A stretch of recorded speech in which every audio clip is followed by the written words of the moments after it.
మరి విఘ్నేశ్వరుడు పార్వతీదేవి యొక్క కుమారుడు కనుక శ్రీ మహావిష్ణువుకి మేనల్లుడు అవుతాడు. మేనమామల ముద్దు మేలైన ముద్దు.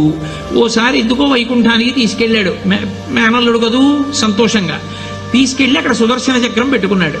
ఇదేమిటో బాగుందని తీసి తొండంలో కింద పెట్టి మింగేశాడు. అయ్యబాబో ఇది శత్రు సంహారకమైనటువంటి సుదర్శన చక్రం రా, దీన్ని మింగేశాడు పిల్లాడని ఎలా బయటికి తెప్పించాలో అర్థం కాక విష్ణువు మొట్టమొదట ఆ పిల్లాడి ముందు ఇలా చెవులు పట్టుకుని గుంజీలు తీశాడు. గుంజీలు తీస్తే మామయ్య అదేమిటి అంత విచిత్రంగా కిందకి మీదకి ఊగుతున్నామని పడిపడి పకపకా నవ్వాడు. ఆ నవ్వడంలో పొలమారి లోపల ఉన్న సుదర్శన చక్రాన్ని పైకి కక్కాడు.